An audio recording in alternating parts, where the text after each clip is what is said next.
¿Eso hago yo? Sí, Ah. cuando quiera. Perfecto. Diputado Pedro Saravia, electo por el departamento de Cerro Largo.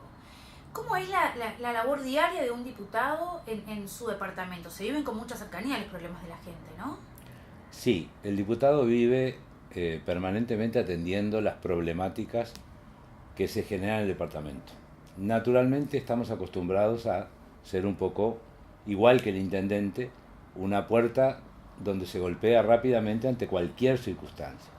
Por suerte la gente ha entendido que los temas departamentales exclusivamente se resuelven más fácilmente en la intendencia y todos los otros temas se resuelven o se intentan resolver con el diputado. Eso hace que la tarea en el departamento sea, aunque no necesariamente es para lo que nos eligieron, pero que seamos hasta como un mandadero de lujo, para hacer todo tipo de cosas, de trámites, de gestiones, hasta a veces de confesionario, porque los problemas familiares, que después pueden derivar o no en temas de la justicia o temas de la policía, o reclamos o pensiones, también hablan con el diputado como si tuviéramos la facultad de poder solucionar todo. Eso hace que haya que tener necesariamente, por ejemplo, una secretaría muy bien armada que pueda atender y pueda recibir, sobre todo, las semanas que nosotros tenemos que estar en Montevideo por las obligaciones legislativas. Y nosotros, por suerte, hemos podido hacerlo. Llevamos una estadística, digamos así. En el año pasado se atendieron aproximadamente 1.500 situaciones, de las cuales el 80% no son de solicitud de trabajo, el 20% sí. De las que no son de solicitud de trabajo, el 95% tuvo solución favorable.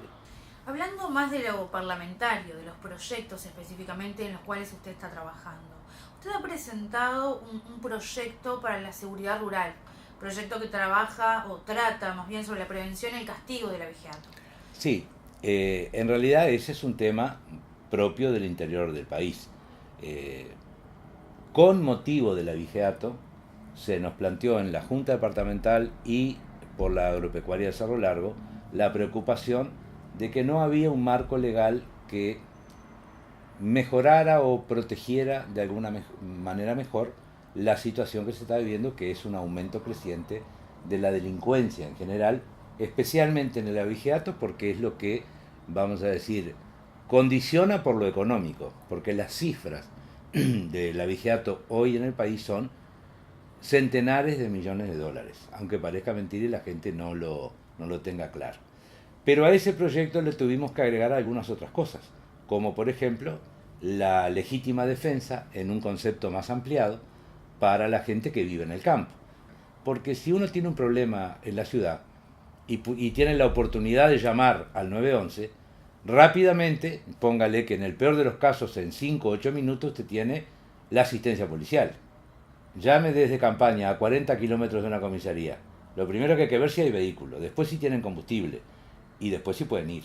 Se incluye dentro de este proyecto modificando el concepto de legítima defensa y modificando algunos artículos del Código Penal para, digamos, profundizar las penas y achicar el margen de potestad que pueda tener los jueces para manejar entre los máximos y los mínimos determinadas circunstancias delictivas. Entonces, este proyecto de seguridad rural, que ha sido muy bien recibido por la gente del campo y las agremiaciones rurales, en general también por los legisladores, aunque recién está estudio, engloba 2 o 3 graves problemas que están surgiendo en el ámbito rural hasta por la modernización, porque la vigilato hoy se hace de manera mucho más fuerte porque hay comunicaciones mucho más avanzadas. No solamente ya no se roba la oveja como antes para comer, ahora se roban de a camiones de vacas.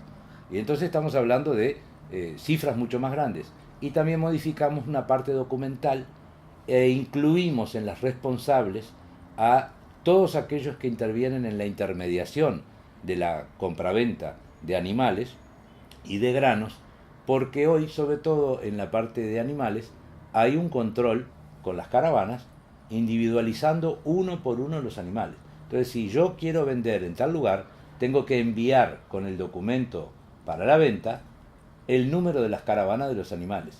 Quien va a hacer la intermediación tiene, de acuerdo a su computadora, que revisar si esos números me corresponden a mí. Y si no, tiene que parar la venta. Cosa que antes no se hacía, y a través de los remates ferias sobre todo, era un gran lavadero de la venta de animales robados. Ahora cambiándolo un poco de escenario, como integrante de la Comisión de Transporte, nuestro país viene llevando adelante un desarrollo productivo muy importante, pero la infraestructura del país viene quedando un poco relegada a eso. ¿Cómo ve la relación entre estos dos factores? Bueno, el país ha avanzado enormemente en el aspecto productivo y en el aspecto agroindustrial sobre todo, en función de que la actividad privada ha invertido mucho dinero. Y eso es una consecuencia de que hay mejores condiciones en el país, hay una apertura para ese sistema, ¿verdad? Y porque las condiciones internacionales favorecieron a las materias primas, especialmente las alimentarias, con lo cual el Uruguay pasó a ser mucho más atractivo. La actividad privada no espera, avanza.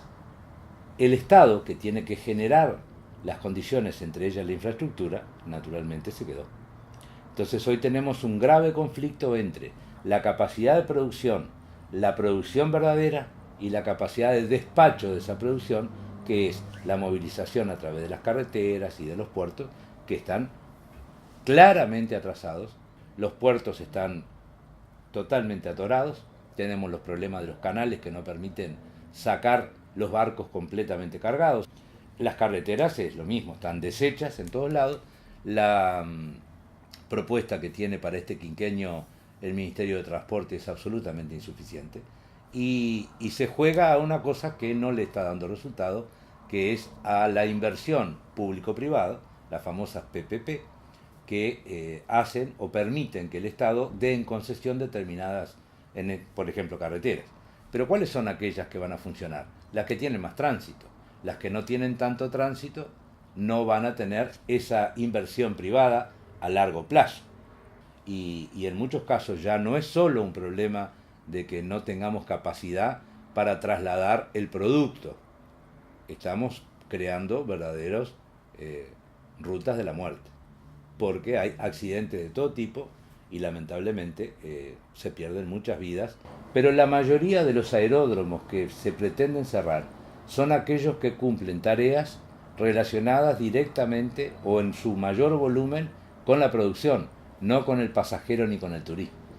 Y como grandes desconocedores que son de la situación verdadera y real del país, el ministro vino a la comisión a plantear la eliminación de una cantidad de aeródromos por no justificación. El del Jagüel de Punta del Este, que lo cortaron al medio con una ruta, en ese es uno de los pocos lugares de centro de entrenamiento de pilotos civiles nuevos, tiene una cantidad de actividades, llamémosle deportivas, desde el paracaidismo en adelante, al punto de que el año pasado, por ejemplo, hicieron 3.200 saltos. ¿A quién se le ocurre y quién sabe que el Jagüel además hizo y la mayoría con extranjeros, porque es un centro turístico muy importante? Que es un ingreso de grandísimo. Pero además es la formación de pilotos civiles, porque si no lo que hay es pilotos militares creados en la Fuerza Aérea que en cuanto tienen un poquito de experiencia se lo sacan la actividad privada. Y la Fuerza Aérea gasta mucho dinero en formar pilotos que pasan a la actividad privada rápidamente. Y hay una queja permanente. Entonces, para mí es un error enorme, se lo he dicho al ministro y estamos todavía planteándolo, que todos esos aeródromos, que incluso algunos son de pista de césped, se cierren, porque cumplen una función productiva y social, las dos cosas a la vez. Para el que es de campaña o es del interior, sabe realmente el valor que tiene. Seguramente el ministro Huidobro no tiene ni idea en ese aspecto, en otras cosas ha planteado cosas inteligentes.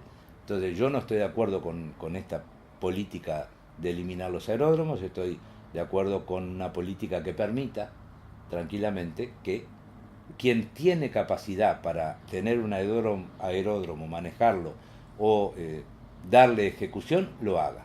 Y aquellos que no tengan actividad sean en realidad los que se tomen como medida precautoria, si es necesario, el cierre, por un problema de gasto inútil. Entonces es bastante complicado tratar de mantener un equilibrio que le dé al interior las mismas posibilidades que se le da a otros centros de desarrollo o especialmente a Montevideo. En el tema de los aeropuertos es claro. Y me parece a mí que hay que tener una política mucho más definida y no una política de ahorro del gasto porque es Fuerzas Armadas, que ese es el concepto ideológico que manejan algunos ministros con libros de hace 30 años que no se adaptan a la realidad de hoy.